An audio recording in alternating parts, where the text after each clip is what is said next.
सुप्रभात बच्चों। आज हम कक्षा 3 का पर्यावरण अध्ययन विषय का पाठ 20 संचार के साधन का पहला प्रकरण चिट्ठी की यात्रा के बारे में पढ़ेंगे। तो चलिए करते हैं पाठ 20 को शुरू, जो कि आपकी इस पाठ्य पुस्तक का अंतिम पाठ है। पाठ 20 संचार के साधन। सबसे पहले ये देखो बच्चों कि संचार किसे कहते हैं। तो संचार का अर्थ होता है कि कोई भी सूचना या हमारी कोई भी बात है वो एक स्थान से दूसरे स्थान पर जिन साधनों के द्वारा पहुंचाई जाती है उसे हम संचार के साधन कहते हैं। जैसे देखिए, आपको यहाँ कुछ चित्र दिखाई दे रहे हैं। ये है रेडियो, टेलीविज़न, मोबाइल, कुछ साधन और हैं। जैसे यहाँ लिखा है पत्रिका, पोस्ट कार्ड आदि। तो जो ये चित्र आप देख रहे हैं, ये सभी चित्रों से इन्हें हम संचार के साधन कहते हैं। और इन्हीं साधनों के द्वारा हम अपनी कोई भी बात या कोई भी सूचना एक स्थान से दूसरे स्थान पर पहुंचाते हैं। अब देखिए, जो नीचे चित्र दिए गए हैं उनके हमें यहाँ इस तरफ नाम लिखने हैं। तो सबसे पहला जो साधन है संचार का, उसका नाम है रेडियो। तो इस तरह से आप भी अपनी पुस्तक में लिखेंगे रेडियो। दूसरा है टेलीविज़न, जिसे हम टीवी भी कहते हैं। तो इस तरह से इसका नाम भी लिख लिया। और तीसरा संचार का साधन है मोबाइल, और आप भी इसे लिखिए मोबाइल। इसके बाद अगला चित्र है पत्रिका। जैसे कोई भी पत्र पत्रिका हो सकते हैं, अखबार हो सकता है, समाचार पत्र हो सकते हैं। तो आप इसे यहाँ पर इस तरह से समाचार पत्र लिख लीजिए। ठीक है। इसके बाद ये है पोस्ट कार्ड, जिसे हम डाकघर में जाकर के पोस्ट करते हैं। तो इस तरह से हमने इन संचार के साधनों के बारे में देखा। तो एक बार फिर हम देख लेते हैं कि संचार के साधन किसे कहते हैं। इस प्रकार वे साधन जो सूचना या समाचारों को एक स्थान से दूसरे स्थान तक पहुंचाने के काम आते हैं, उन्हें संचार के साधन कहते हैं। अब देखिए बच्चों, यहाँ पर कुछ प्रश्न हैं। आपने इनमें से कौन कौन से साधनों का उपयोग किया है। तो देखिए बच्चों, इनमें से हमने लगभग सभी साधनों का उपयोग किया है। रेडियो, टेलीविज़न, मोबाइल, पत्रिकाएं, अखबार, पोस्ट कार्ड, इन सभी साधनों का उपयोग हमने किया है। इसके बाद दूसरा प्रश्न ये है कि इनमें से कौन से साधन के लिए बिजली की आवश्यकता होती है। तो देखिए, इन जो संचार के साधन हैं, इनमें से बिजली की आवश्यकता टीवी में और मोबाइल में। मोबाइल की जो बैटरी होती है उसे चार्ज करने के लिए बिजली की आवश्यकता होती है। इसके बाद देखो, तीसरा प्रश्न है सूचना के साधनों को उनकी विशेषताओं के आधार पर वर्गीकृत कर तालिका में भरिए। तो चलिए अब वो तालिका देखते हैं हम। ये देखिए, ये तालिका है जिसमें केवल सुनकर सूचना प्राप्त करना। कैसे? केवल सुनकर, कि किन किन साधनों से हम केवल सुनकर सूचना प्राप्त करते हैं।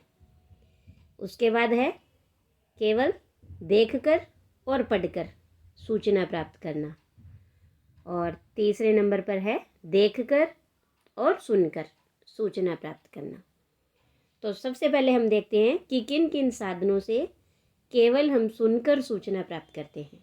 तो नंबर 1 पर है रेडियो, टेलीफोन, जो पहले सिंपल फ़ोन होते थे बटन वाले, वो टेलीफोन, मोबाइल, ढोल नगाड़े, वायरलेस और हरकारे। अब हम देखेंगे ऐसे साधन जिन्हें हम देख सकते हैं और पढ़ सकते हैं। तो पोस्ट कार्ड, जिसे हम देखकर और पढ़कर सूचना प्राप्त करते हैं। अखबार, पत्र पत्रिकाएं, विज्ञापन के जो पोस्टर लगे होते हैं जैसे दीवार पर, खंभों पर, आपने देखा होगा, तो उनसे भी हमें सूचना प्राप्त होती है। और चैट, जैसे हम मोबाइल में जो लिख कर, जैसे कि व्हाट्सएप पर हम लिखते हैं, तो इस तरह से हम देखकर और पढ़कर सूचना प्राप्त कर सकते हैं। और तीसरे नंबर पर है जिन्हें हम देख भी सकते हैं और सुन भी सकते हैं। तो मोबाइल, जो टच वाले मोबाइल होते हैं, उनमें हम किसी चीज़ को देखकर, सुनकर, पढ़कर हर तरीके से सूचना प्राप्त कर सकते हैं। इसके बाद है टेलीविज़न, फिर वीडियो चैट, वीडियो कॉल करना, वीडियो कॉन्फ्रेंसिंग करना। तो इस तरह से हम, ये सारे हमारे संचार के साधन हैं। इसके बाद देखिए आगे है चिट्ठी की यात्रा। भानु मुंडवा नागौर का रहने वाला है। उसकी मौसी फलोदी में रहती है। फलोदी जोधपुर के पास है। उसने एक दिन अपनी मौसी को पोस्ट कार्ड पर पत्र लिखा। फिर उसने पोस्ट कार्ड को पोस्ट ऑफिस के लेटर बॉक्स में डाला। ये देखो चित्र में दिख रहा है आपको भानु, और वो अपनी मौसी को पोस्ट कार्ड लिख रहा है। और उसने पोस्ट कार्ड लिखने के बाद क्या किया, पोस्ट को लेटर बॉक्स में डाल दिया। आप देखिए कि लेटर बॉक्स क्या होता है, या आपने इस तरह का लाल रंग का डब्बा देखा होगा, इसे कहते हैं लेटर बॉक्स। इसमें क्या है, हम अपने पत्र, चिट्ठी, पोस्ट कार्ड लिख करके और यहाँ डाल देते हैं। और फिर एक पोस्टमैन होता है जिसे हम डाकिया कहते हैं, वो ये चिट्ठी यहाँ से निकालता है और उस चिट्ठी के ऊपर जो पता लिखा होता है उस स्थान पर उसे पहुँचा देता है। तो ये देखो इस पहले चित्र में ये जो पोस्टमैन है डाकिया, वो लेटर बॉक्स से चिट्ठी निकाल रहा है, और दूसरे चित्र में पोस्टमैन चिट्ठियों को ले जा रहा है और जो उसका जहाँ का स्थान होगा वहाँ पर उसे पहुँचा देता है। तो पोस्टमैन यानी डाकिया द्वारा यह चिट्ठी मौसी के यहाँ फलोदी पहुँच गई। तो आप भी करके देखना कि अपने घर के डाक का पता लिखिए, ताकि आपको लिखा पत्र आप तक पहुँच सके। तो आपके घर का जो पता है वो आपको लिखना है, जिसमें आपका नाम, आपके पिताजी का नाम, मकान नंबर, गली नंबर, शहर का नाम और ज़िला, राज्य, कि हमारा राज्य जैसे राजस्थान है। तो इस तरह से आपको अपने घर का पता उस पत्र पर लिखना है। अब इसके बाद हम देखेंगे मानव के विकास के साथ संचार साधनों की यात्रा। जैसे जैसे मनुष्य ने विकास किया, वैसे वैसे संचार के साधनों की यात्रा भी बढ़ती गई। जब ये संचार के साधन नहीं थे, मोबाइल, टीवी, रेडियो, अखबार, पोस्ट कार्ड, ये जब चीज़ें नहीं थी, तब मनुष्य अपनी कोई भी सूचना या समाचार वो कैसे भेजता था। तब क्या करते थे, पहले ढोल नगाड़ों के माध्यम से संदेश भेजे जाते थे। जैसे बच्चों आपने टीवी में देखा होगा कि जब राजा होते थे तो राजा के समय में उनके कुछ लोग सैनिक सुनो सुनो सुनो इस तरह से बोलते थे और साथ में ज़ोर ज़ोर से ढोल और नगाड़े भी बजाते थे। तो फिर गांव के लोग उनके पास इकट्ठा हो जाते थे और वे समझ जाते थे कि राजा का कोई संदेश है, कोई समाचार है। तो कहने का मतलब है कि पहले लोग ढोल नगाड़ों के माध्यम से भी अपने संदेश भेजते थे। कई बार संदेशों को कबूतर के माध्यम से भी भेजा जाने लगा और उस समय हरकारे भी संदेश लाने व ले जाने का काम करते थे। हरकारे भी एक व्यक्ति होते हैं जिन्हें हम दूत भी कह सकते हैं। वो भी संदेश को लाना और ले जाने का काम करते थे।